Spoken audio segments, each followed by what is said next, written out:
sur le site openlab.esia.fr. On va vous présenter avec Anatole, étudiant à l'USUA, cet espace qu'on a voulu comme un grand atelier de prototypage avec plusieurs zones. Vous le découvrirez, des zones à Paris, des zones à Laval en cours d'installation au moment où on tourne cette vidéo.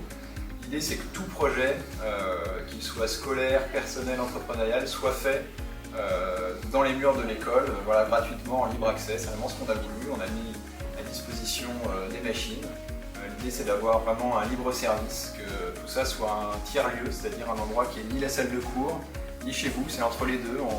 On vient, on fait des projets, on discute avec les gens, c'est de la pédagogie un peu en dehors de la salle de cours, c'est surtout du plaisir, c'est surtout des moments de partage. C'est comme ça que ça a été pensé.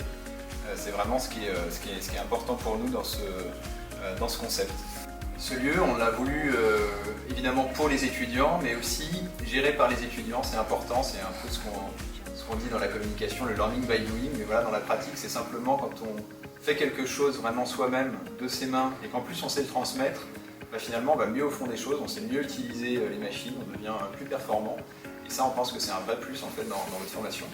C'est pour ça que ce Fab Lab, on a voulu que ce soit des étudiants qui fassent eux-mêmes les formations, qui fassent eux-mêmes l'entretien des machines, et qui vraiment fassent vivre ce lieu, et que ce ne soit pas simplement vos enseignants qui s'en occupent. Et donc dans ces espaces, on a voulu des machines pour quasiment tous les usages. Parmi ces machines, vous pourrez trouver notamment dans l'espace cave des machines plus manuelles comme un tour, une fraiseuse. Dans l'espace ici en I21, vous pourrez trouver des machines comme des imprimantes 3D, que ce soit les imprimantes 3D FDM ou résine, des imprimantes 2D pour la PAO, une chaîne complète de production de PCB, que ce soit la gravure au placement de composants en surface, juste ici. Vous pourrez aussi trouver dans l'espace cafétéria une découpeuse laser, une thermoformeuse ou une CNC 5.1. Et ces machines du coup nécessiteront une formation avant d'être utilisées. Alors oui, le but c'est évidemment ni de vous blesser, ni de casser les machines, donc c'est très important que toutes ces machines, elles sont là pour vous. L'idée c'est que vous les utilisiez, mais vous les utilisiez correctement, encore une fois, à la fois pour votre sécurité et puis pour ne pas abîmer la machine et qu'il y ait d'autres étudiants qui puissent continuer à l'utiliser. Donc pour ça il faut être formé. Voilà, ces formations elles vont être dispensées de deux façons différentes. Une première partie en ligne, c'est les vidéos comme celle que vous êtes en train de regarder en même temps, avec un petit questionnaire derrière pour vérifier que vous les avez effectivement bien regardés, que vous avez retenu l'essentiel.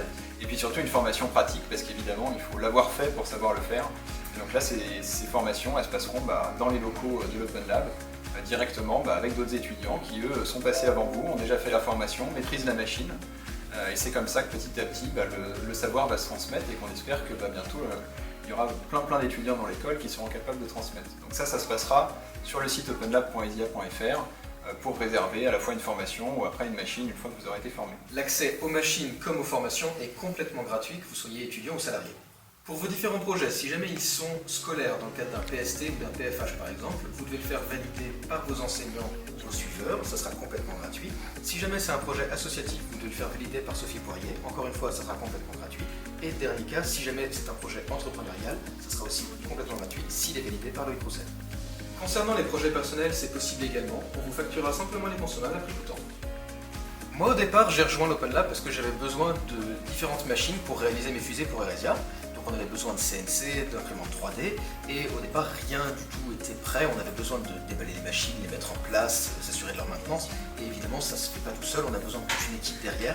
Il y a plein de nouvelles machines qui vont arriver, notamment des brodeuses numériques entre autres, et c'est pour ça qu'on a besoin de vous, vu que c'est un espace qui est vraiment en constante évolution. Alors n'hésitez pas à nous rejoindre, contactez-nous sur openlab.esia.fr.